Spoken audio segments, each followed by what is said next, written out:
como la gran comisión. Estamos tratando sobre el tema del evangelismo desde un punto de vista reformado. Vamos la semana pasada estuvimos hablando básicamente sobre por qué es necesario hablar sobre este tema del evangelismo, y también hicimos un análisis sobre la herencia dejada por Charles Finney desde el año 1820 hasta el día de hoy. Una herencia que permanece en la mayoría de las iglesias que se dedican a la práctica del evangelismo, que probablemente algunos ni siquiera saben por qué que hoy día se evangeliza de esta forma y de esta manera, como nosotros ya lo vimos. Claro que es evidente que el evangelismo modelo dejado por Finney pasó por algunas modificaciones, ¿sí? Pero la esencia es básicamente la misma, de hacer campañas al aire libre, traer un predicador de afuera, famoso, en la convicción de que la persona que está escuchando el mensaje es alguien que tiene el poder de poder decidir si recibe a Cristo en su corazón o no. Charles Finney enseñaba que las personas deben ser persuadidas, inducidas a aceptar a Cristo. Incluso él colocó en sus campañas una banca llamada la banca de los ansiosos. Entonces, después que él predicaba, hacía un llamado que las personas que estaban interesadas en el evangelio pudiesen levantar una de sus manos, y aquellos que estaban con alguna inquietud después del culto podrían sentarse en la banca de los ansiosos, y entonces a estas personas se les ofrecía orientación de carácter espiritual.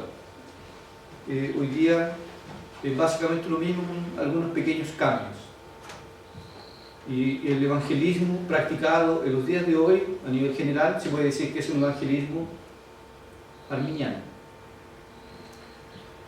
que se basa en la premisa de que quien decide que al hombre a quien se le deben presentarse estas verdades, y el hombre debe ser inducido a creer en estas cosas, y si es necesario el hombre debe ser presionado, psicológicamente presionado, para que pueda tomar una decisión al lado de Cristo. De 100 personas que en una campaña evangelística aceptan a Cristo, porque es el lenguaje que ellos usan, que aceptan a Cristo, 20, 40 personas probablemente frecuentarán una iglesia. De esos 40, unos 6 probablemente sean bautizados, y de esos 6 apenas permanezcan 1 o 2 de la totalidad. Entonces es siempre importante preguntarse, ¿no hay ningún problema con ese método? ¿Cómo si vinieron 100, quedaron 2? ¿No hay ningún problema con ese método? Entonces el evangelismo reformado y el evangelismo practicado por los reformadores, aunque hoy día nosotros no lo vamos a tratar, pero probablemente lo podamos hacer en algún otro momento, la persona que fue un genio en la evangelización, probablemente nosotros ni siquiera lo podamos imaginar, ¿no? Juan Calvino fue un genio. Juan Calvino lamentablemente quedó conocido en la historia de la Iglesia como el teólogo que habló sobre la doctrina de la predestinación y la elección y la reprobación. Pero Calvino fue considerado a través de la historia de la Iglesia como el teólogo que más habló sobre el Espíritu Santo, que era extremadamente fervoroso. Y también con relación al evangelismo, Calvino fue un evangelista de renombre, un hombre espectacular. pero nosotros no nos vamos a detener en ello, pero había principios que nosotros también consideramos hasta hoy. Muy bien, hoy día vamos a empezar entonces con refutando de cierta forma el evangelismo de Charles Finney, ¿ya? Y haciendo lo que la Biblia enseña, ¿no? ¿Qué es lo que la Biblia enseña sobre la evangelización? ¿Cuáles son las cosas que nosotros necesitamos tener presentes cuando vamos a evangelizar a una persona, quien quiera que sea? Esto nosotros ya lo vimos el sábado pasado, pero como estamos terminando el culto, tal vez no hayamos podido absorber todo. Así que vamos rápidamente. La conversión, estas son cosas que nosotros debemos entender cuando nosotros evangelicemos a alguien. Esto es algo que nosotros debemos entender, debemos tener presente. De lo contrario, nosotros vamos a cometer errores. La conversión de un pecador es una obra soberana y graciosa del poder divino. Es un principio fundamental para nosotros. Que la conversión de una persona, de un pecador, es una obra soberana y graciosa del poder de Dios. Quiere decir que es Dios quien convierte, es Dios quien toca, es Dios quien produce el cambio. No soy yo, no es usted. Ni siquiera el hombre puede cambiarse a sí mismo. El hombre no puede cambiar a otro hombre, el hombre no puede cambiarse a sí mismo. Cuando nosotros estudiamos la palabra, nos damos cuenta de que es Dios quien soberanamente hace ese cambio y hace esa transformación. La conversión también de un pecador solo puede ser realizada por el poder del Espíritu Santo. Eso también la Biblia lo deja claro, clarísimo. El Espíritu Santo es aquel agente de la Trinidad que convence de pecado, de justicia y de juicio. Solamente Él puede hacer ese cambio, solamente Él puede hacer esa transformación. Eso significa que nosotros no podemos realizar la obra que realiza el Espíritu Santo de Dios. Por eso usted tiene que medirse. Cuando usted vaya a evangelizar, usted no quiera convencer con palabras suyas una obra que le cabe al Espíritu de Dios. Nosotros podemos estar hablando, podemos estar transmitiendo el mensaje, pero nosotros debemos tener la cautela de dejar que el Espíritu de Dios haga la obra. Nosotros lanzamos la semilla, pero ¿quién hace la obra? Es el Espíritu de Dios. No es la psicología, no es la presión psicológica. Hoy día nosotros tenemos 3 visitas. Estemos orando por estas 3 visitas, para que estas personas no se vayan al infierno. Ustedes se van a ir al infierno. Ustedes que vinieron hoy día se van a ir al infierno. Pero ustedes hoy día hay una puerta de escape, de salvación. Vengan aquí adelante. Y empieza la tensión en la reunión. ¿Ya? Esa presión psicológica es indebida. No cabe en la palabra de Dios. Quien convence, quien hace la transformación, es el Espíritu Santo de Dios. Amén. ¿Ya? Sigamos. Llega casada con encima. El hombre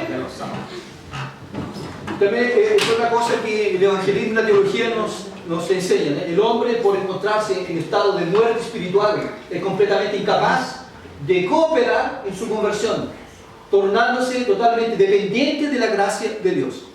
Si el hombre no coopera, el hombre no puede, no tiene habilidad para poder cooperar con la obra de Dios. La obra de Dios es solamente de Él. Es Dios quien hace la obra. De ahí que viene el término monergismo. No sinergismo. Monergismo es Dios. Solamente Dios que lo hace.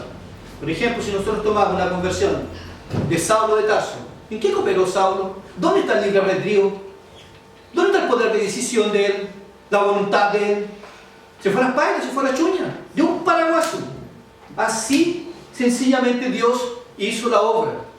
Ahora, es evidente de que la conversión, César, es evidente que la conversión no es de la misma forma y en el mismo grado en todas las personas. En la mayoría de los casos se da como la llegada de un nuevo día. ¿Sí? Como la llegada del nuevo día, lento, como si fuese un proceso. ¿Ya? Pero hay conversiones que han sido así, como fue la del apóstol.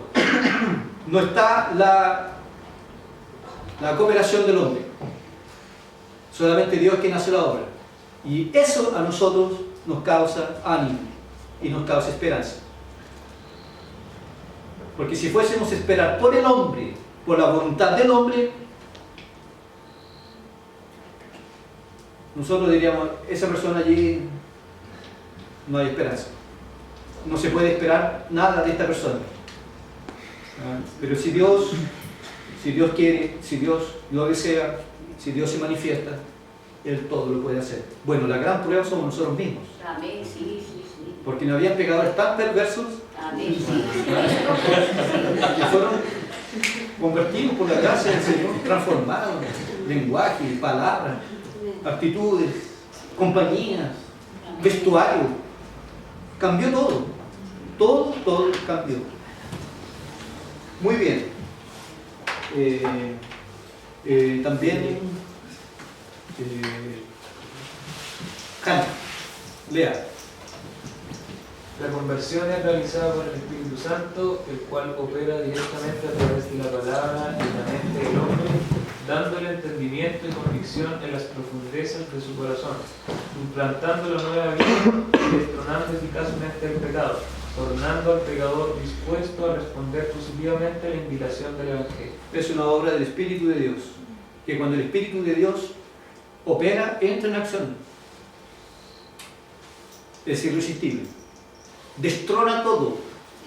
Es por eso que nosotros, por ejemplo, cuando tenemos familiares, amigos, gente amada, que son incrédulos, nosotros debemos rogar para que el Espíritu de Dios haga la obra, que Él la haga. ¿Dónde estén? ¿Y cómo estén? El Espíritu de Dios entonces obra a través de la palabra, en la mente del hombre. Le da entendimiento, le da convicción, le implanta la nueva vida. Eso se llama regeneración. Destrona eficazmente el pecado, el problema mayor del hombre. El Espíritu de Dios lo destrona, lo saca del trono y lo predispone a responder positivamente a la invitación del Evangelio.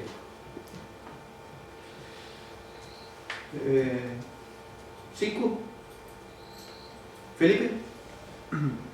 La operación del Espíritu en la regeneración es infalible, victoriosa, irresistible, remueve todos los obstáculos, vence toda oposición y produce de manera infalible el efecto tensionado. Muy bien. Eso entendemos nosotros que ocurre en la obra de la evangelización. ¿Ya? El Espíritu en la regeneración es infalible, eficaz, irresistible, es imbatible. Él lo hace de una forma gloriosa, lo hace de una manera perfecta, de tal manera que vence toda oposición. Y se produce lo que Él desea. Lógicamente que esto se hace a través de la llamada la multiforme gracia de Dios. Quiere decir que Dios lo puede hacer, por ejemplo, mandando una enfermedad, sacando a una persona de la familia, pasando una crisis financiera, emocional, de todos tipos. Por eso que se llama la multiforme gracia de Dios. Dios opera de diferentes formas y maneras para producir el fin deseado. Y es irresistible este accionar del Espíritu de Dios.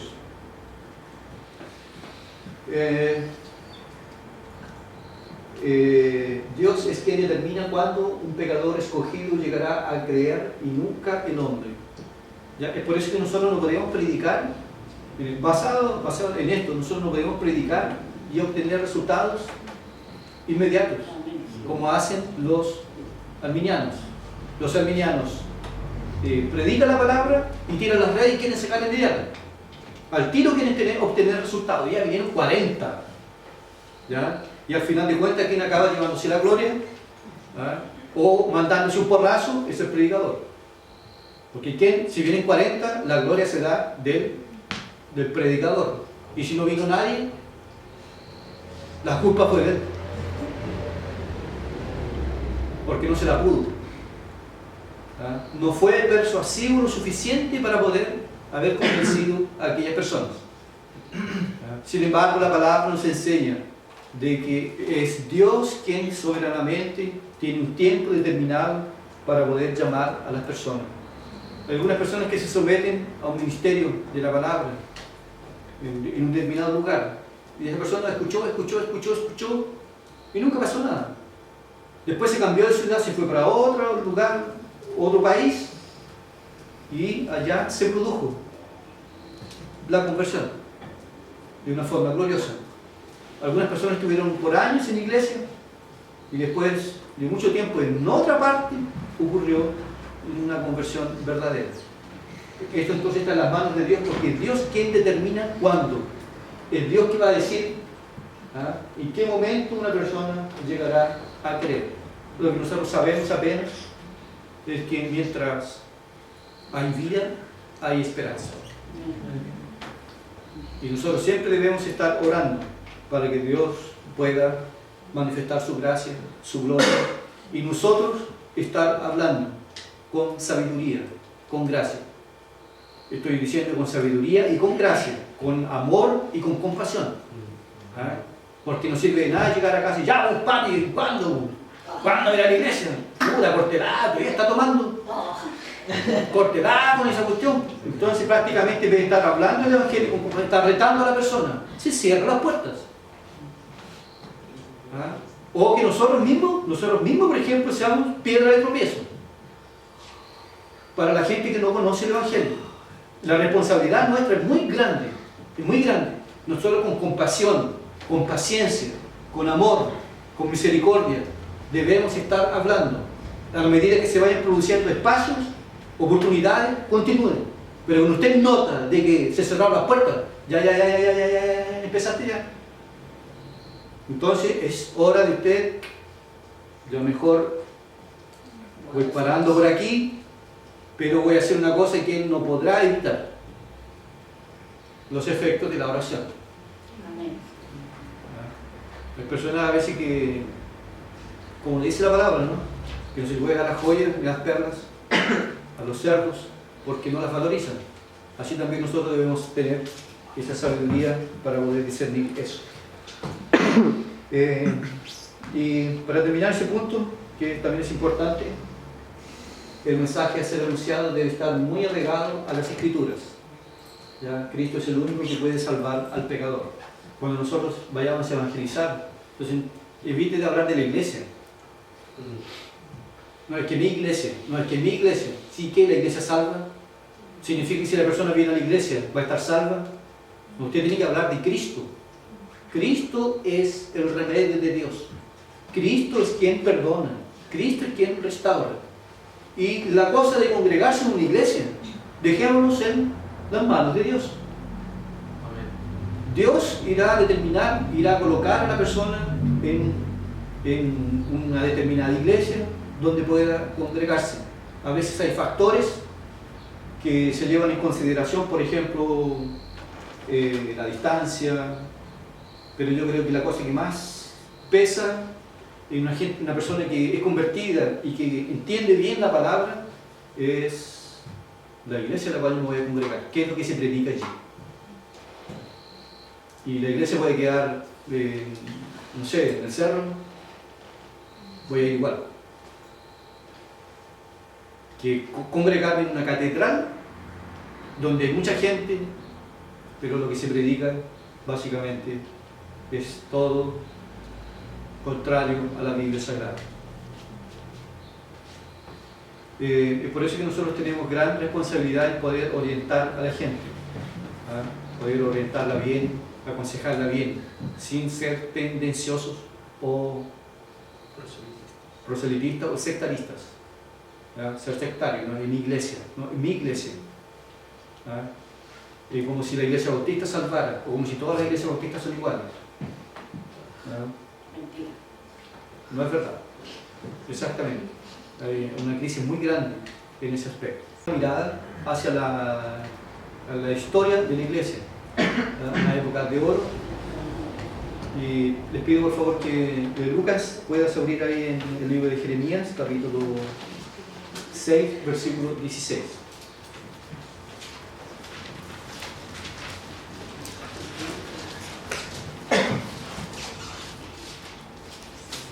Así dijo Jehová: paraos en los caminos y mirad y preguntad por las sendas antiguas cuál sea el buen camino, y andad por él y hallaréis descanso para vuestra alma.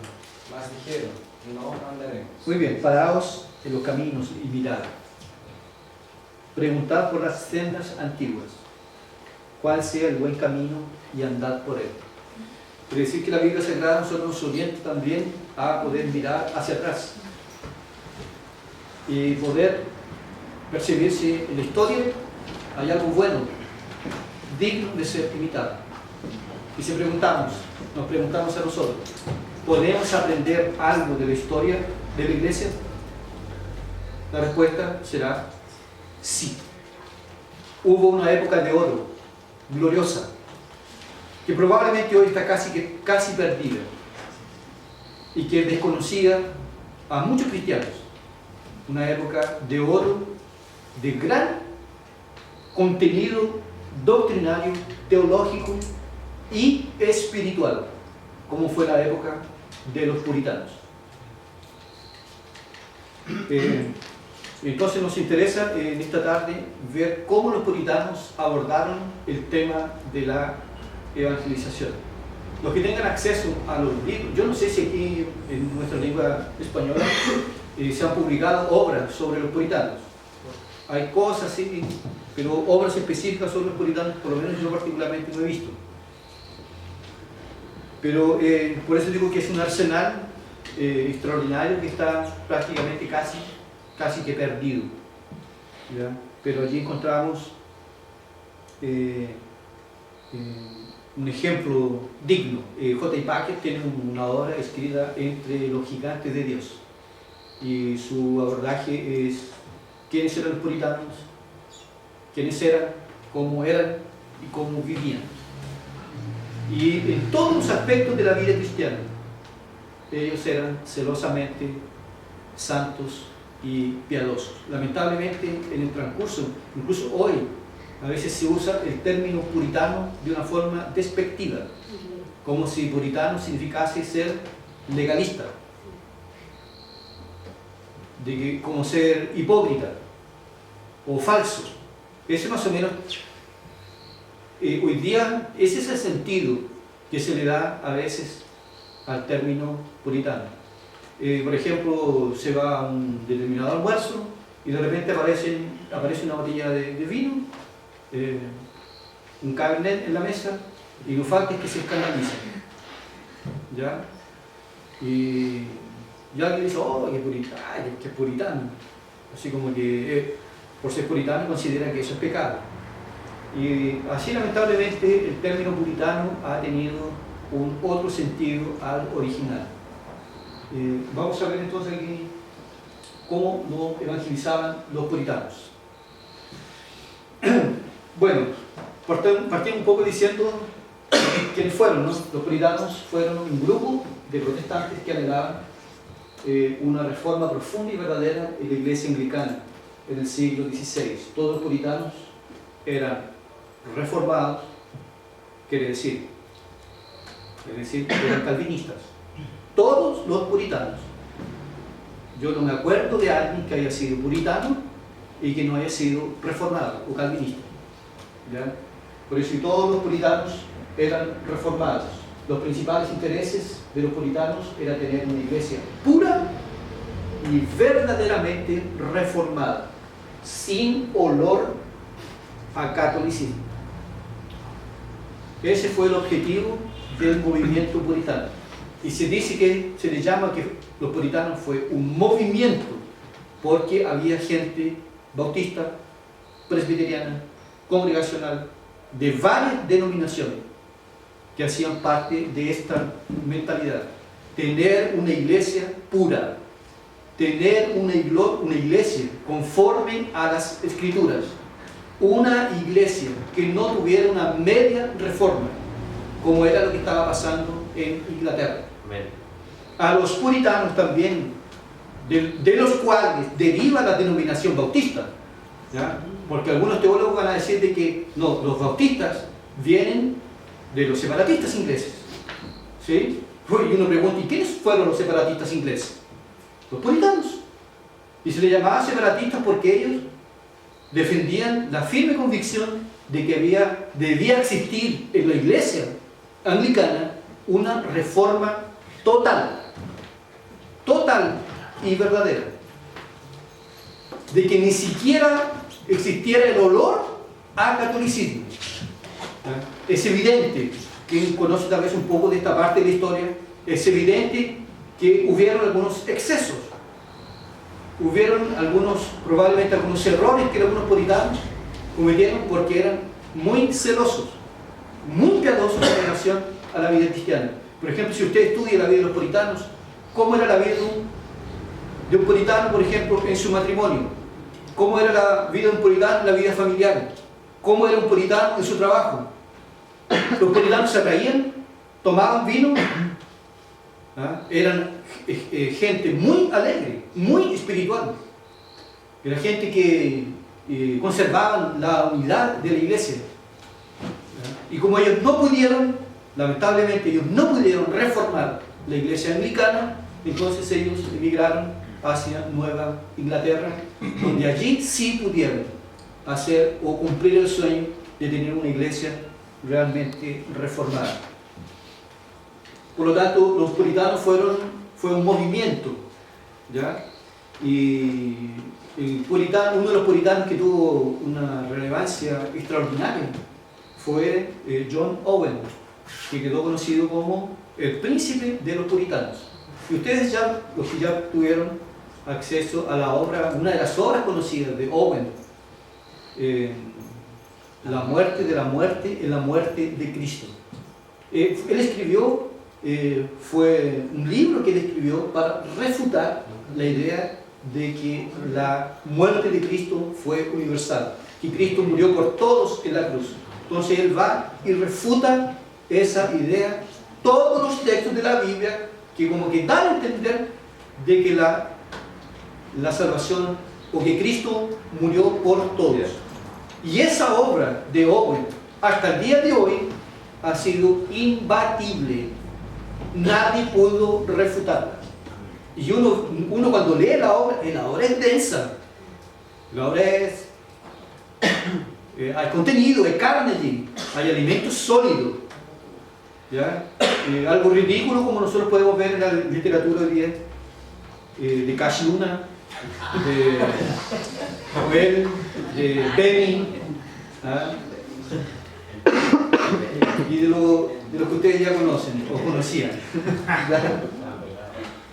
De tal forma que los puritanos eran teólogos, y más que teólogos eran gente que caminaban y amaban profundamente a Dios. Y no se vio en la historia de la iglesia una época fuera de la iglesia primitiva, claro, de tan gran fervor como fue el caso de los puritanos. Estuvieron los reformadores, no se les llama a Lutero y Calvino y Beza y los demás reformadores como puritanos, porque el movimiento puritano se inicia básicamente en Inglaterra. Aunque hay nexos profundos entre los reformadores y los puritanos. Siendo los puritanos, por ejemplo, un movimiento de reformados, entonces nos interesa a nosotros saber, si miramos hacia atrás, ¿cómo evangelizaban ellos? Usted puede hacer 1000 preguntas sobre los puritanos. ¿Cómo vivían en familia? En algún momento podríamos tratarlo. ¿Cómo trataban con la disciplina en la iglesia? Hay un arsenal grande. La predicación, ¿cuál era la predicación de los puritanos? ¿Cómo enseñaban? Entonces nosotros tenemos ahí ejemplos extraordinarios de cómo ellos lo hacían, pero a nosotros nos interesa cómo evangelizaban ellos, ¿Cómo lo hacían? Entonces vamos a... Primero, los puritanos fueron los inventores, ¿ya? Fueron los inventores de la literatura evangelística, ya que tenían una gran preocupación por la evangelización de los perdidos. Los puritanos fueron los responsables por la producción de la literatura evangelística, pero estos, los puritanos, eran capos. Yo no sé si alguien leyó aquí una obra escrita por uno de ellos, Joseph Alleine, Un guía seguro para el cielo. Algo eso.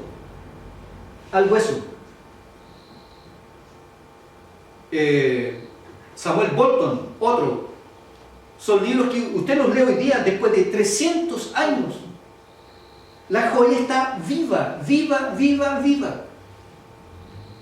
Prácticamente, en cierto sentido, nosotros no tendríamos que inventar nada. Tendríamos que ir a la fuente y beber de aquello que ellos ya produjeron. Las obras, por ejemplo, algunas obras de Richard Baxter o John Knox, imbatibles, una invitación para vivir, unas cosas extraordinarias. Entonces, ellos escribían tratados, escribían obras, libros pequeños, que trataban sobre la evangelización de los pecadores. Estas obras, algunas de ellas las tengo en portugués, pero son, digo luego,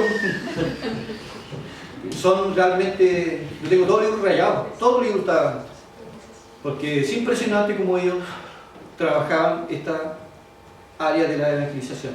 Fueron los que empezaron entonces con la producción de literatura evangelística. 2. Ahí tenemos, por ejemplo, la obra Una invitación para vivir de Richard Baxter, Un guía seguro hacia el cielo de Joseph Alleine, un clásico. Por ejemplo, voy a citar aquí rápidamente en Un guía seguro para el cielo, está predicando Alleine y dice, ¿qué pasaría en este momento? Con su fervor, dice, ¿qué pasaría en este momento si del infierno viniera alguien y contase su testimonio? ¿Cómo es la vida del infierno? Era quemarropa, hermano. Y él inventa un diálogo allí. La vida del infierno sería más o menos así. Después, imaginen ustedes cómo sería la vida en el cielo. Si pudiese venir alguien del cielo aquí y contarnos cómo es la vida en el cielo. Entonces ellos realmente tocaban profundamente el corazón. Los puritanos también eran grandes maestros para tratar sobre la conversión, su naturaleza y necesidad. Se preocupaban mucho con ello, que las conversiones fueran verdaderas. Por ejemplo, se dice de que Baxter tenía 600 miembros en su iglesia. 600 miembros aproximadamente. Después de un tiempo, él falleció. Y se preguntó, de los 600 miembros de la iglesia de Baxter, ¿cuántos apostataron? ¿Cuántos abandonaron la fe? Respuesta: ninguno. Ninguno. Se preocupaban. Baxter, por ejemplo, tenía la preocupación de visitar a sus miembros de la iglesia por lo menos 2 veces al año. 600.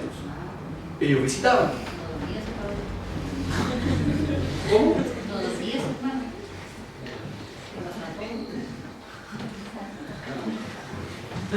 Yo estaba leyendo hoy día sobre Calvino y por lo que leí,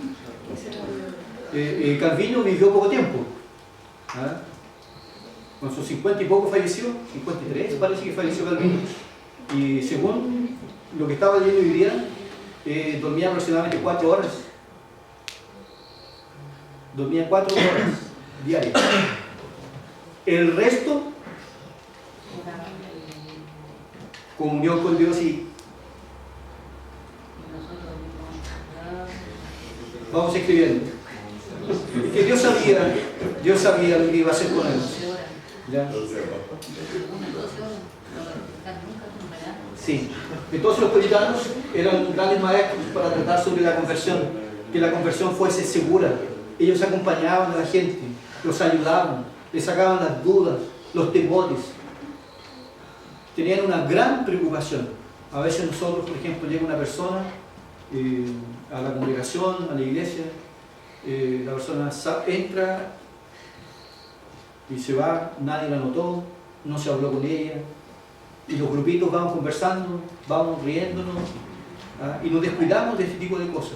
Los puritanos tenían preocupación con esto, tanto los pastores como los miembros. Los puritanos, por ejemplo, es interesante, a mí porque ya hace años que estoy leyendo esta literatura, incluso la arquitectura de los templos era diferente. No había escenarios. Porque esta cosa de los escenarios obedece también a una tendencia arminiana, que van a haber presentaciones, que van a haber dramas, que van a haber coreografía, que va a haber gente que va a estar tocando, ¿ya? Los puritanos tenían incluso la forma, la estructura del templo era diferente. Ellos tenían como si fuese todo así como está aquí, solo que aquí no hay templo puritano. Para allá vamos, pastor, para allá vamos. Profetice, hermana. Declárelo. Y sencillamente tenían, aquí había una subida de un pequeño altar donde cabía solamente el predicador, escaleras para bajar, y por acá la misma cosa. No había espacio ni siquiera para hacer drama, show, ese tipo de cosas. Y ellos enseñaban a la congregación, mire, cuando el predicador se va y abra la escritura, mírelo fijamente, mírelo, esté atento, no se distraiga, no converse. Y esas congregaciones eran maduras, eran sanas, ¿ya? Una vez, por ejemplo, hice una revisada, esas propias vacas que están ahí tienen nombre, porque el otro día estaba viendo dónde está el Diego por ahí, o el Pablo, Daniela. Sí.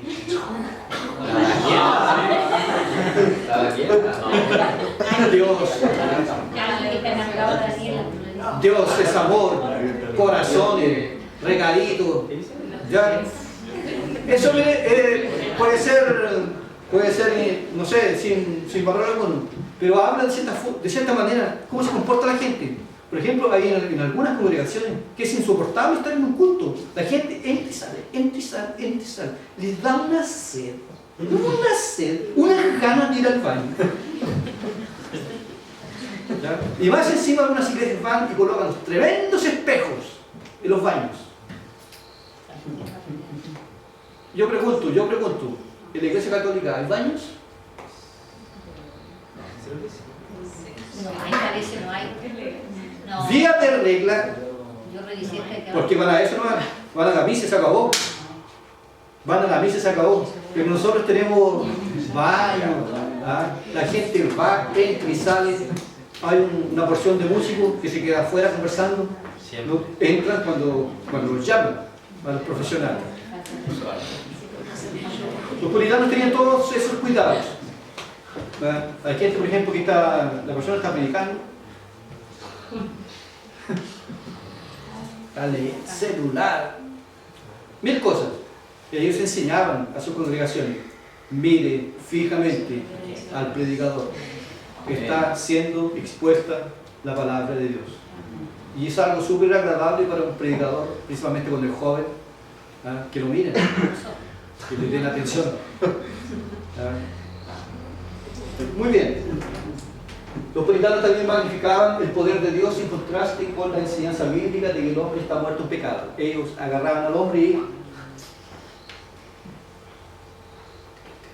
era humillado, el orgullo, y exaltaban la gloria de Dios, la persona de Dios. Maestros, en ese aspecto y en ese sentido, magnificaban el poder de Dios en contraste con la pecaminosidad del hombre.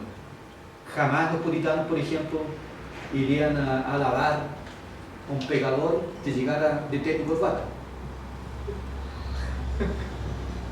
Y le fueran a dar los primeros lugares, los mejores asientos, las mejores ubicaciones. Ignoraban. Si fuese un ministro de Estado al culto, como cualquier otro,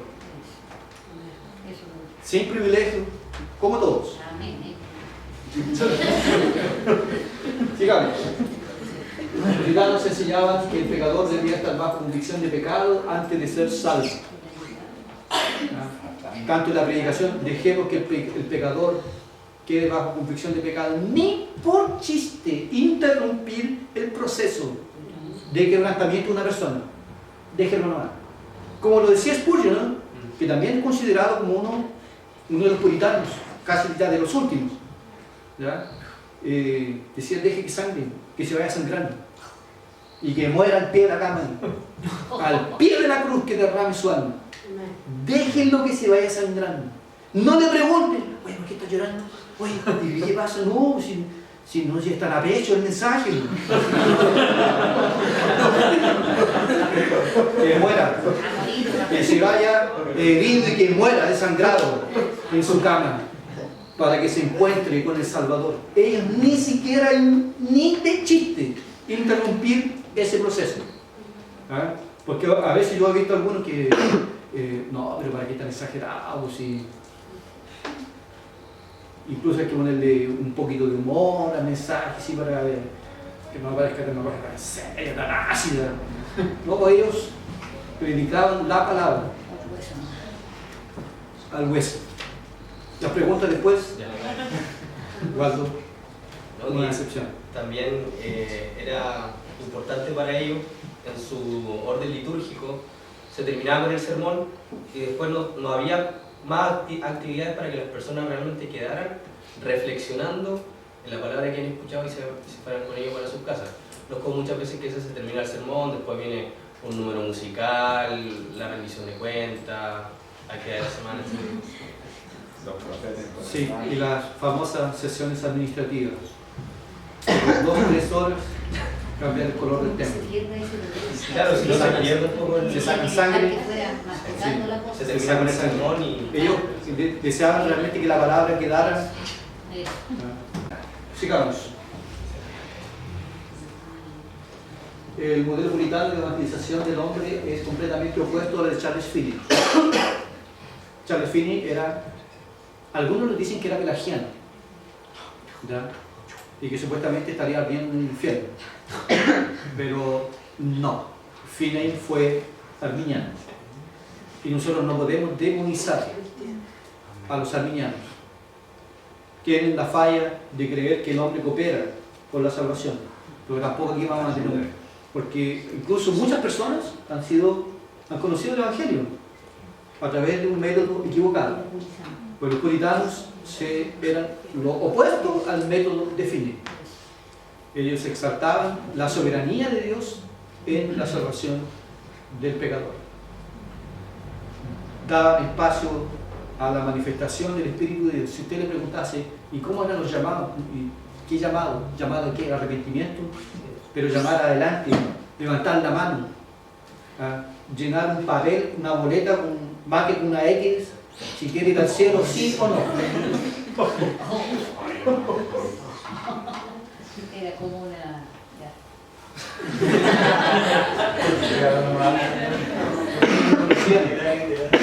No conocían eso, lo rechazaban.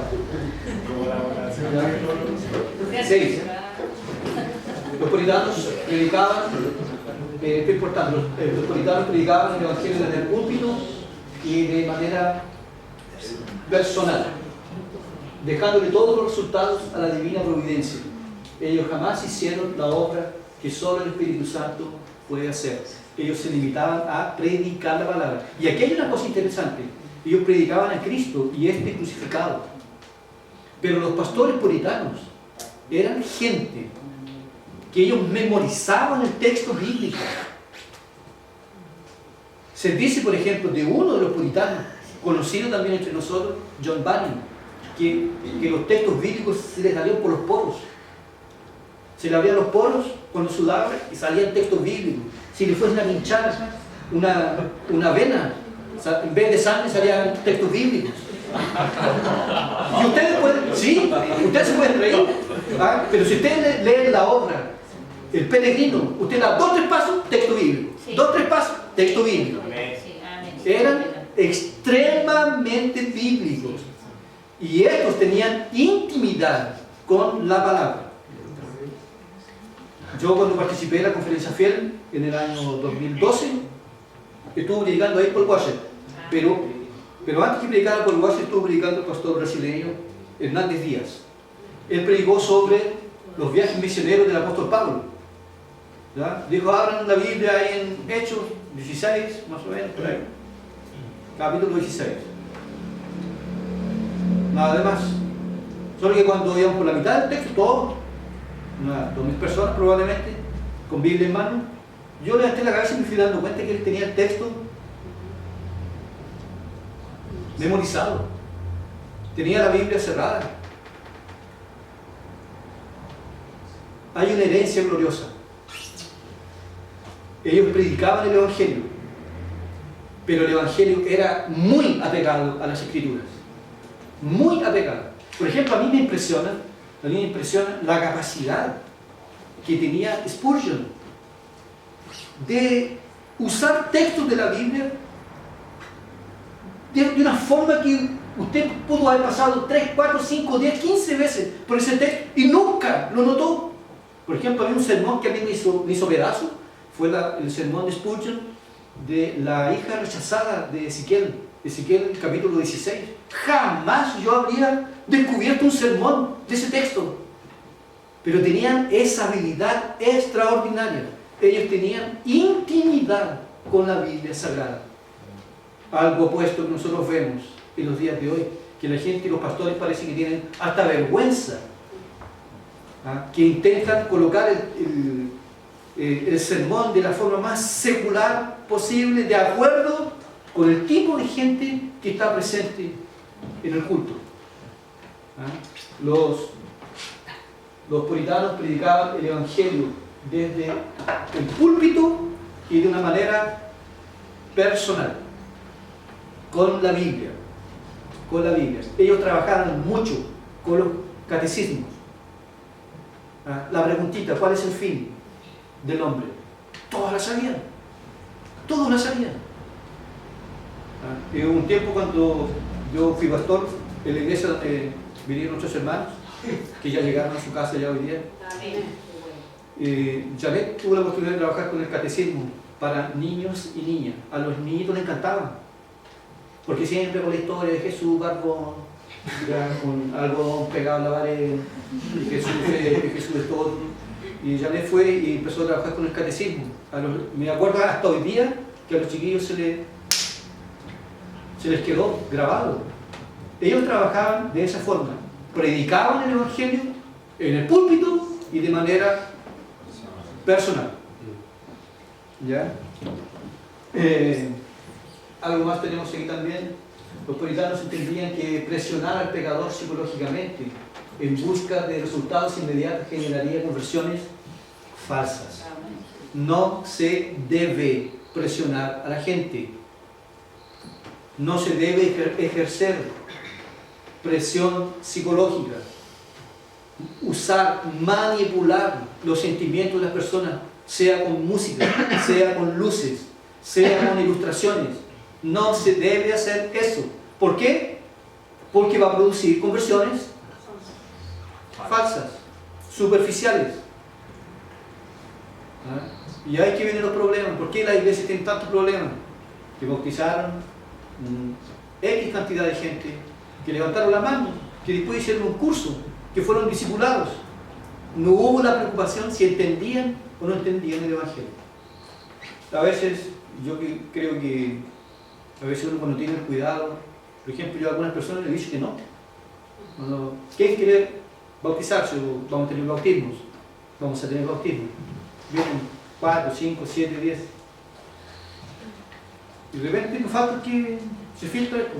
¿Y por qué te quieres bautizar? No, porque quiero, porque me gusta. ¿Cómo te gusta? Sí, me encantó bautizar en la casa.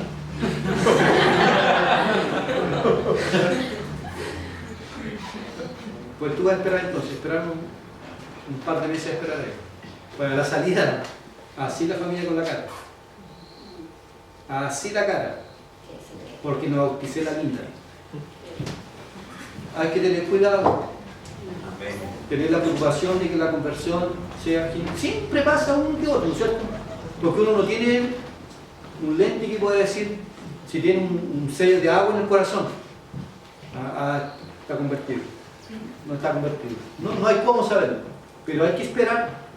Y hoy día, lamentablemente, en esta evangelización superficial, moderna, tanto los métodos utilizados son superficiales, no se les habla de todo, se les habla de un Cristo bonito, maravilloso, de un paracetamol evangélico, alguien que te va a sacar tus dolores, tus tristezas, tus lágrimas. Jesús está a tu lado para llorar contigo. Jesús sufre contigo. No se le habla de lo principal, de la necesidad que tiene el hombre de ser transformado, de ser convertido. Se generan conversiones superficiales, esa gente bautizada, no convertida, permanecen en la iglesia, no convertida, la abandonan, disparando contra la iglesia después. Y algunos llegan a tener cargos, y después vaya a sacarle el cargo. Y para darle un cargo, vaya a sacarle el cargo después. ¿Qué pasa? ¿Va a hacer lo mismo como cuando se lo dio? ¿Lo va a aceptar de la misma forma la persona? Se agarra como chape del cargo. Entonces hay que tener bastante cuidado, predicar la palabra, dejar que el Espíritu de Dios haga la obra. Que no son libres tampoco. El punto número 8, los puritanos y los calvinistas convictos. ¿Ya? Para que nadie piense que nosotros somos un puñado de herejes, de que andamos dando la hora aquí. ¿Ya? Que nosotros somos una secta, que no tenemos nada que hacer, y a nosotros se nos ocurrió esta cosa que le llaman, que llega a dar el frío en la espalda, así, el calvinismo. Como que una especie así de secta maldita que causa divisiones en las iglesias. La doctrina reformada tiene una larga historia, y lamentablemente hay gente que nunca lo ha escuchado. Yo lo escuché recién. Nunca lo escuché. 15, 2 días atrás, 11 años. ¿La culpa es de quién? Los pastores, los señores pastores. Sí. Pero el púlpito. Si yo predicara pura prosperidad aquí,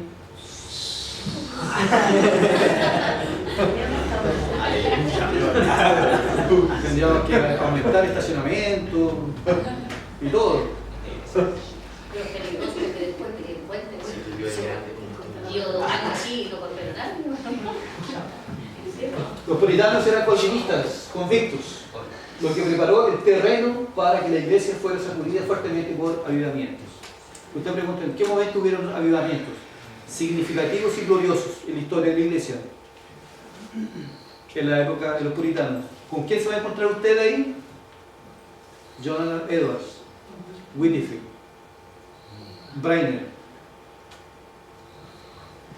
los chiquiturros, ¿no es cierto? Gigantes. Nosotros somos enanos.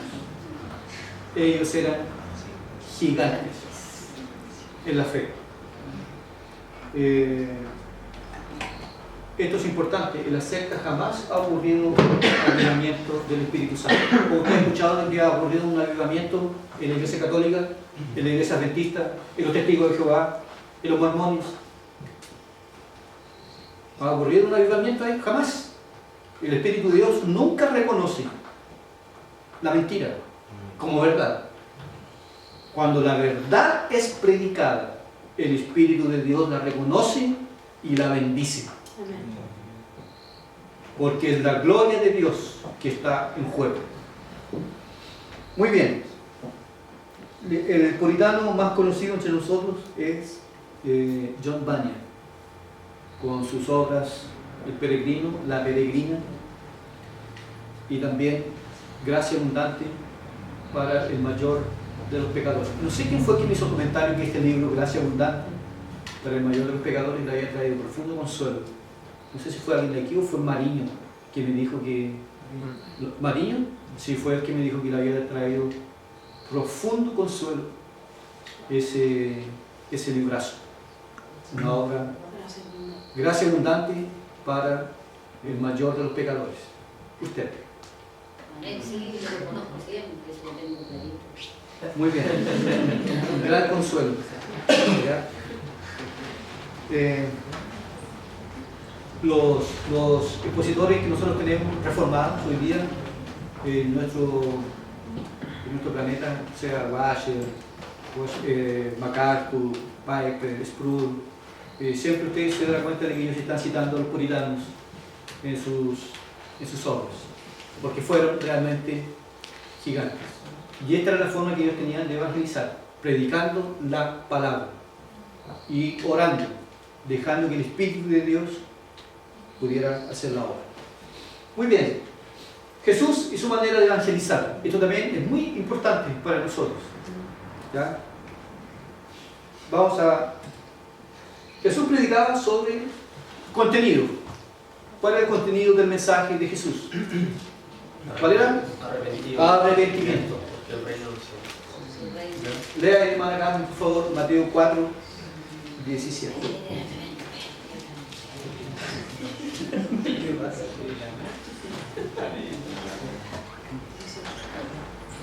Desde entonces comenzó Jesús a predicar y a decir: arrepentidos, porque el reino de los cielos se ha acercado. Ese es el método bíblico. Amén. Juan el Bautista empieza con ¿qué? Lo mismo. El mensaje apostólico, lo mismo. El contenido del mensaje de nuestro Señor es un llamado al arrepentimiento. ¿Ya? Segundo, Jesús se muestra, cuando Él trata con la gente, se muestra cauteloso con gente muy interesada. Amén. Cautela, cuidado. Por ejemplo, en algunas iglesias, nosotros tenemos el caso de Mateo 16, 19 y el 16 al 22. ¿Puedo leer, pastor? ¿Sí? Porque tiene Biblia. Dice, un momentito, perdón.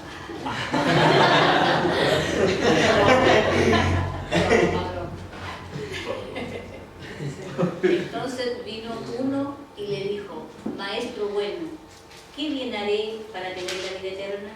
Él le dijo: ¿por qué me llamas bueno? Ninguno hay bueno, sino uno, Dios. Mas si quieres entrar en la vida, guarda los mandamientos. Le dijo: ¿cuáles?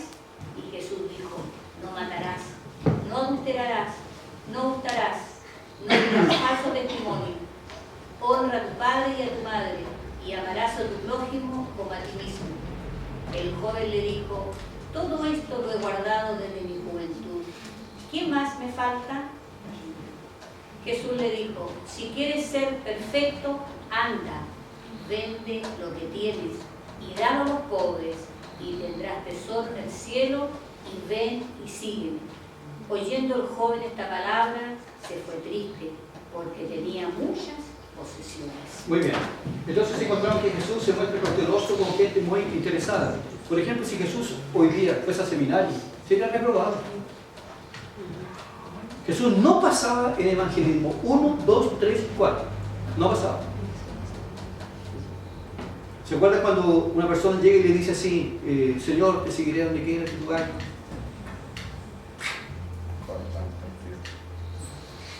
Los animales tienen, los pájaros tienen. El Hijo del Hombre no tiene dónde reclinar su cabeza. En otras palabras, los animales tienen, yo no tengo. Si yo no tengo, no te prometo nada. Si estás pensando que tú me vas a seguir para ser famoso, para obtener cosas, los animales tienen, yo no tengo. Yo que soy el dueño, no tengo. No prometo nada.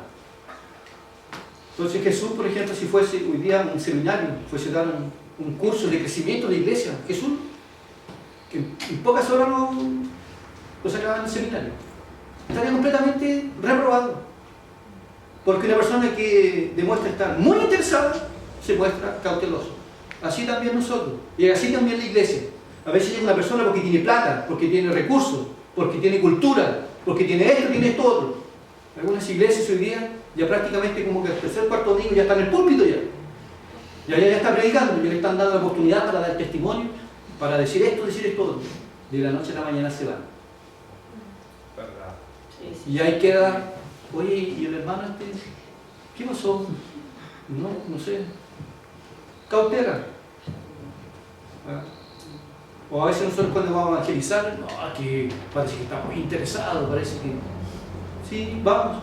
Ojalá que sea verdad, pero con cautela. Porque hay gente que se muestra muy interesada. Nada más que eso. Mera curiosidad. Me encantan las canciones que ustedes cantan, me encantan los jóvenes, me encanta esto, me encanta todo. Y después se aburrió, dejó todo botado.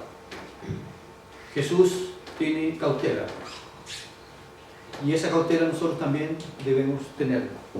Tercero, Jesús dialogaba con la gente.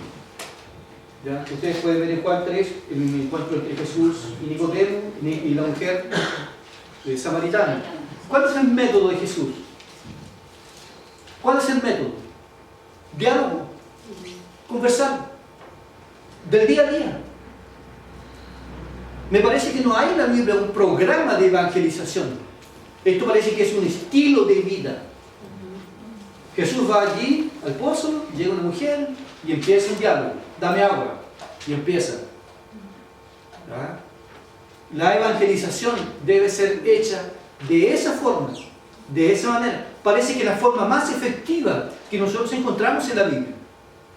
Sí es permitido, por ejemplo, y no se anula el trabajo misionero, porque Jesús va a mandar a los 70, de 2 en 2. ¿Ya? Pero Él evangeliza conversando. Pastor, pero es que en estos tiempos, que en el mundo del microondas, que queremos en 3 minutos hacer las cosas, de repente yo me he dado cuenta de la siguiente situación. Yo a veces salgo con un colega del colegio, hola colega, ¿cómo estás? Y va por allá como medio metro y me dice, sí, estoy bien, sí, ya. O sea, y yo siempre un poquito conversé, no tengo tiempo para conversar. Se fija, vivimos como en un mundo muy apurado ahora. La gente anda como siempre apurada. Y para esto hay que tener, no hay que dar tiempo, porque hay que tener paciencia con alguna gente igual. Como tuvieron conmigo, digo yo.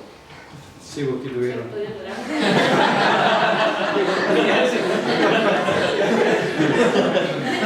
Bueno, quería decir lo siguiente, que cuando una persona va a evangelizar, usted tiene que estar orando, Señor, dame, quiero evangelizar a tal persona. La persona, Señor, dame la oportunidad. Que se dé la forma perfecta para poder hablar con ella.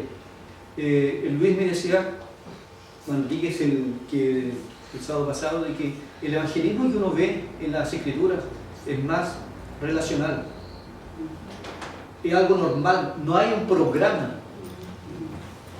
No hay que estar mal con los programas. ¿Ya?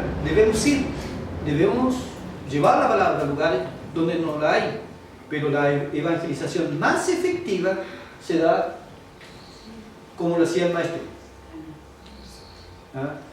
Que hace calor. ¿Y a dónde va? ¿Y qué va? Y Whitefield, por ejemplo, decía de que no podía aguantarse más de 15 minutos sin hablar de Cristo. No se aguantaba. Tenía que de alguna forma o manera hablar de Cristo. ¿Verdad? Y eso también es vivir en el Espíritu. Los caminantes de Maú, pastor, también, Cristo. Diálogo, conversando. ¿Ya? Y eso es mucho más efectivo que a veces planarse en la esquina. Bueno, Dios es soberano, ¿no? Puede ser que haya alguien que está muriendo allí detrás de la ventana. ¿Ya? Pero puede ser que no pase nada. Yo conocí una colega que así, detrás de la ventana lloraba muy contendido. Ya, pero soberanamente puede ocurrir. Pero el método probablemente no sea el más efectivo. Jesús lo hacía de esa forma. 4. Jesús no vociferó en las calles.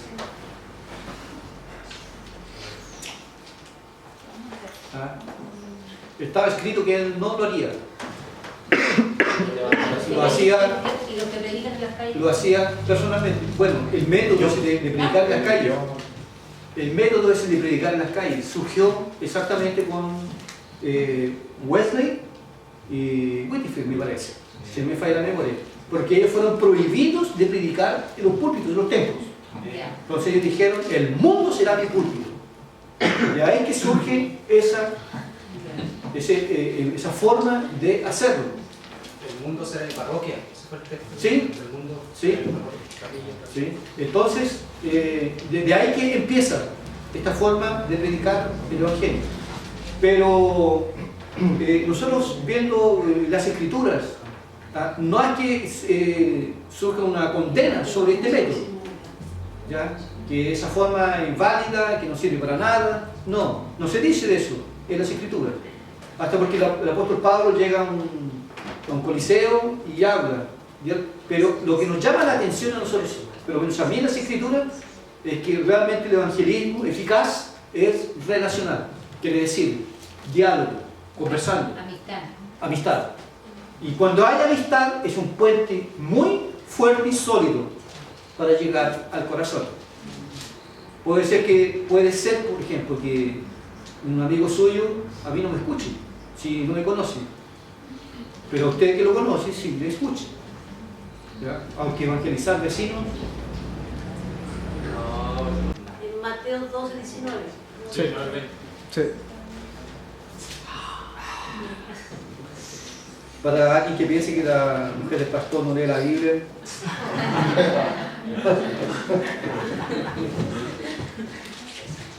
Esta mujer santa, además de cuidar al pastor, lee la Biblia. Muy bien. Y la última. Jesús envió a los 12 a predicar. No se dice cómo lo hicieron. Fueron por las calles. Por lo tanto, también tenemos esa forma de enviar misioneros que puedan ir a los campos y evangelizar. Terminamos entonces con el evangelismo apostólico. ¿Sí? El uso de una predicación, lo que nosotros notamos en los discípulos, en los apóstoles, que existe el uso de una predicación clara contra el pecado. Nada de cosas media romántica, no, la cosa es clara. El hombre tiene un problema y el hombre debe arrepentirse de sus pecados. Camila, por favor, lea ahí Hechos 2, 36 al 38. Sepa pues ciertísimamente toda la casa de Israel que a este Jesús a quien vosotros crucificasteis, Dios le ha hecho Señor y Cristo. Al oír esto se compungieron de corazón y dijeron a Pedro y a los otros apóstoles: varones hermanos, ¿qué haremos? Pedro les dijo: arrepentíos y bautícese cada uno de vosotros en el nombre de Jesucristo para perdón de los pecados y recibiréis el don del Espíritu Santo. Ese es el mensaje, el contenido. Arrepentimiento. Hoy día hemos visto así como que agresivo. Ya al hacha, al tiro, a la raíz, a cortar al tiro. Entonces Juan el Bautista no podría predicar entre nosotros. ¿O será que Juan el Bautista era medio romántico? Era medio bruto, así medio rudo. A veces el método se mezcla con la personalidad del predicador. A veces he comentado con algunos de ustedes que, por ejemplo, quien escucha a Paul Washer y tiene la idea como que... Pero conózcalo personalmente, converse con él, como el hombre es manso.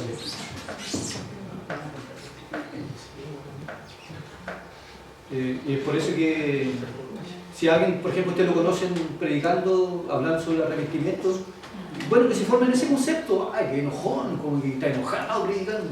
No, de que hay cosas que están, uno puede decir que usted va al infierno, dejarse pecar, el robo, la maldad, esas cositas así que hay que sacarlas de su vida. Algo de eso, tiro. Predicar la palabra. Claro que el peligro es que se le pase la mano. ¿Ya? Se le pase la mano y vaya más allá de donde fue el Espíritu de Dios. El mensaje apostólico, el contenido, era este: arrepentidos y convertidos. Los discípulos tenían el evangelismo como un estilo de vida. Eso también me llama la atención. Vino la persecución. ¿Sí? César, ¿quieres usar tu Biblia? ¿Es nuevo? Por lo menos lee la clase. Hechos 8, 4 al 5. Pero los que fueron esparcidos iban por todas partes anunciando el Evangelio. Entonces Felipe, descendiendo a la ciudad de Samaria, les predicaba a Cristo. Muy bien, la persecución, ellos iban y llevaban la palabra. Pues sí. El evangelismo entonces para los discípulos era un estilo de vida. Un estilo de vida. Y en este punto yo creo que los reformados de hoy, nosotros a veces fallamos muchísimo. Le dijeron a William Carey, ¿no? Muchachito, siéntate ahí, porque si Dios quiere salvar a India, Él lo va a hacer, no necesita de ti. Dios tiene sus métodos. Como que de repente en el círculo reformado, entre los reformados, hay poco fervor por la evangelización. Y eso es preocupante, porque eso no es sano, no es correcto. Nosotros debemos tener una pasión por los perdidos, por llevar la palabra, por ser ganadores de almas, en el buen sentido. ¿Ah? No es que yo gané esta alma, una pepita, ¿verdad? Para mi corona, ¿ya? Una berlita. No estamos hablando de ello. ¿Ah? Porque nosotros entendemos muy bien que todo es de Dios, pero yo quiero que Dios me use para su gloria. Además que también nosotros debemos decir que la mayoría de los grandes misioneros eran reformados y que no hay contradicción una cosa con la otra, no hay, por lo contrario. Nosotros entonces debemos hacer de la evangelización un estilo de vida. Cuando se nos presente la oportunidad, por ejemplo, sus compañeros de estudio, donde sea alguien en la familia, o un problema, lo que sea, llegar con la palabra allí y poder hablar de Cristo. Amén. Darse a conocer de inmediato como un cristiano. Empezó el año, yo soy cristiano, yo soy comprometido con Dios y con el Evangelio. Hay gente que a veces no sabe, un agente secreto. No tenía idea. Ya, no tenía idea que era cristiano. Sí, porque probablemente será muy prudente, pero el cristiano comprometido se le nota porque él tiene un estilo de vida, los demás se van a dar cuenta. Se van a dar cuenta que es diferente. Este es el estilo de vida que nosotros debemos aprender en nuestra vida. Donde el Señor nos coloque en la iglesia, acuérdense que en la iglesia hay gente perdida. En la iglesia no todos son. Sí, no hay gente que está todos convertidos, han nacido de nuevo. Tenemos que llegar y también hablar de la palabra. Existía entre ellos un contacto personal con la gente. Por ejemplo, Felipe identifica a Natanael. ¿Sí? Felipe le habla a su hermano. El contacto, nuevamente el principio sigue siendo el mismo. El contacto personal con la gente. ¿Ah? El contacto personal con las personas. ¿Ustedes recuerdan cuando el apóstol Pablo fue también preso? Cuando llegó a Roma, él fue preso y allí se le arrendó una casa. ¿Qué hacía él? Llamaba a la gente que viniera. Y cuando la gente estaba con él, les abría la palabra. Una relación con la gente, con las personas. También nosotros notamos que en las casas también evangelizaban.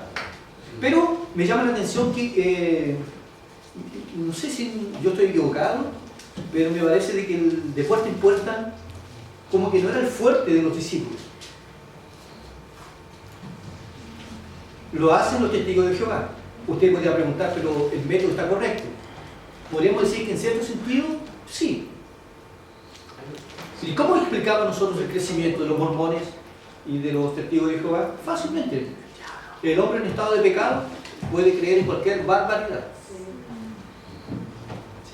Cosas absurdas, como son los testigos de Jehová, el hombre en pecado puede creer hasta en cosas absurdas. Por eso ellos crecen. El problema nuestro es que nosotros, quiere decir, los que tienen la mentira, la divulgan como si fuese verdad. Y los que tienen la verdad, la callan como si fuese mentira. No me parece que en la Biblia sea un método efectivo, el más usado de puerta en puerta. Lo podemos hacer. Pero los discípulos se evangelizaban más personalmente. ¿No? Vaya, no sé, vamos a evangelizar, váyase a la plaza, quédese sentado ahí, va a llegar alguien y empiece a conversar. ¿Ya? A veces no será necesario abrir la Biblia, que hace abrir la Biblia. ¿Ya? Pero usted puede utilizar la palabra sin problema. Muy bien, llegamos a los discípulos. No tenían un calendario de actividades para evangelizar. Mes de evangelización, el mes de la oración, el mes de las misiones, el mes de esto, el mes... Yo nunca vi una iglesia tan organizada. Nunca vi una iglesia tan organizada como la iglesia de hoy. Le falta vida. ¿Ya? La evangelización hacía parte del estilo de vida de cada uno. Nosotros podríamos, ahora, yo tampoco, por ejemplo, cuestiono un poco este método del 1 más 1. Somos 50. Ya, que cada uno, un año, traiga uno. 100. En el segundo año, 200. Y así se programan, hermanos, en el año 2016 seremos, no sé, 600 personas. Genial. En la práctica no funciona. Nosotros no nos podemos colocar metas. Vamos a traer 80, vamos a traer 50. ¿No, César? Nosotros no podemos ponernos metas, porque eso le pertenece a Dios. Puede ser mucho más, puede ser mucho menos, puede haber nada. Nada. O pueden venir 120.000, como le pasó a Jonás o a Jeremías. ¿Ya? Dios es soberano. La evangelización tiene que ser parte de nuestra vida. Terminamos entonces con las aplicaciones prácticas. Primero, la doctrina de la elección debe llevarnos a la práctica de la evangelización. ¿Entienden? No lo contrario. Y nosotros respondemos a esta objeción. A estos no evangelizan, que algunos dicen, no, yo no evangelizo. ¿Evangelizar para qué? Si al final de cuentas van a ser salvos solamente los predestinados. ¿Para qué batallar tanto? ¿Para qué preocuparse, estresarse tanto? Si al final de las finales se van a salvar solamente los que Dios ya estableció. Bien. Eso me parece algo que no tiene lógica. Por lo contrario, por ejemplo, en Romanos 17:10 dice que la fe viene por él oír. Y el oír por la palabra. Por la palabra. Tiene que haber palabra. ¿Y quién va a llevar la palabra? ¿Quién lleva la palabra? Bienaventurados los que llevan las buenas nuevas. Es realmente muy gratificante cuando usted está en el Evangelio, usted mira hacia un lado, y hay una persona que le debe eterna gratitud, porque usted fue responsable por hablarle de Cristo. Por eso que Riley dice que una persona que evangeliza no sabe el gran bien que le puede causar a una persona. ¿Ya? Hechos 13:48 dicen... ¿Los goles pasan? Creyeron todos los que estaban. Los gentiles, oyendo esto, se regocijaban y glorificaban la palabra del Señor. Y creyeron todos los que estaban ordenados para vida eterna. Muy bien. Entonces, la elección a nosotros debe llevarnos, incentivarnos, no frenar, incentivar la práctica de la evangelización. Por ejemplo, nosotros vamos a tal parte, a Santa Juana, a predicar. ¿En qué convicción vamos? ¿En la convicción arminiana? ¿Será que están de buen gusto hoy día o no? ¿Será que están con ánimo de recibirnos o no? No, nosotros vamos, oramos, vamos en la convicción de que Dios tiene pueblo allí. Amén. Que hay gente que está preparada por Dios, preordenada para oírnos y escucharnos. Que puede ser un niño, puede ser un anciano, lo que sea. Por lo tanto, todos los misioneros reformados predicaban el Evangelio en esa convicción. Dios tiene mucho pueblo en esta ciudad. Y no pensar neciamente como, ¿para qué predicar? Pues si se van a salvar igual. Bueno, ¿y cómo se van a salvar? ¿De qué forma? ¿De qué manera? Tiene que haber predicación. Tiene que estar la palabra. ¿Y quién predica? La iglesia. Nosotros. Segundo, 8.2. Nosotros no somos responsables, hermanos, por los resultados. ¿Ya? Nosotros no somos responsables por los resultados de la evangelización, pero sí somos responsables por el mensaje y por los métodos que usamos. Nosotros tenemos que llevar la palabra, tenemos que evangelizar, tenemos que predicar, pero nosotros no somos responsables por la cantidad de gente que va a creer. No van a ser 30, 40, 50, no depende de nosotros. Depende de Dios. Pero nosotros somos responsables por lo que vamos a hablar y por el método que vamos a utilizar. Contenido y método son responsabilidad nuestra. El contenido debe ser el que está en la palabra y el método también. Si el método no se encaja en la Biblia, fuera. Pero es que da resultado, no interesa. A eso se le llama técnicamente de pragmatismo, que se juzga la verdad por el resultado. Mira, a nosotros no nos interesan los resultados, en cierto sentido, del método. Lo que a nosotros nos interesa, si el método a ser utilizado es bíblico o no. Porque nosotros podríamos usar un montón de métodos. Por ejemplo, la herencia define. Música, payasos, dramas, ¿qué más? Show, coreografías. Chiste, de repente el pastor dice chiste. ¿Chiste? ¿Es importante decir chiste? Antes escuchaba yo y decía chiste. Antes. Ahora especifico. Vale. ¿Sí? Para llamar la atención. Esta noche, hoy, un gran predicador internacional. Como si fuese un...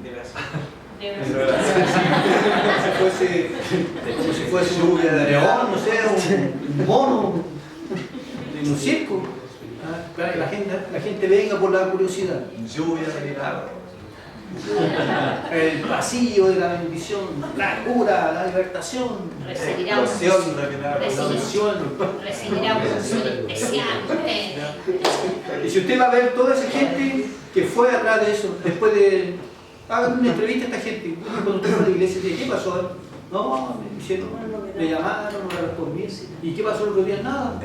Todo sigue igual. Entonces, nosotros tenemos que tener cuidado con el contenido y el método. El contenido tiene que ser bíblico y el método también. Nada más, nada menos que eso. Si usted, por ejemplo, quiere inventar un método a su forma y manera, usted puede tener resultados. Sí.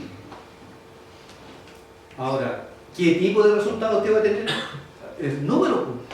Un número. Ya puede ser que usted tenga gente, tenga números. Ahora, si usted tiene gente convertida, transformada, esa es otra historia. Eso es muy diferente. Por lo tanto, nosotros debemos ser fieles a lo que Dios nos dice que debemos decir. Nosotros no somos responsables por, ¿no es cierto? Debemos saber, ¿es justo, por ejemplo, pedir un crecimiento? Amén, sí. Sí, Señor, bendice. haz que tu iglesia pueda crecer para la gloria de tu nombre. ¿Ya? Eso es justo, es legítimo, pero eso está en las manos de Dios, absolutamente en las manos de Dios. Y nosotros debemos tener cuidado con el contenido y con el método, porque si el contenido depende de ti, ¿ah? Depende de ti morir o vivir, ser salvo o ir al infierno, depende de ti. En ti hay una luz. Y en ti también. Ven, Cristo, ven. En ti hay una luz interior. ¿Ya? Enciende una luz dentro de ella, la luz de Jesús. Dejaré llevar por esa luz. Y terminamos el evangelizar al evangelizar a los hombres debemos cultivar un sentimiento de total dependencia del Espíritu Santo. ¿Sí? Cuando nosotros vayamos a hablarle a mi papá, a mi mamá, a mis hermanos, a mis tíos, sobrinos, en la total dependencia del Espíritu de Dios. Recuerden que el Espíritu de Dios usa la palabra para hacer la obra. Nos amansa, pastor. La palabra Nos amansa. tiene poder. Por eso la palabra hay que leerla, estudiarla, memorizarla, hablarla. La palabra genera vida. Y al evangelizar debemos tener una disposición interior hacia la oración. Señor, bendíceme. Señor, ayúdame. Señor, capacítame para que tu nombre sea glorificado. Amén. Amén. En el cielo veremos los resultados de esta gran obra. Amén.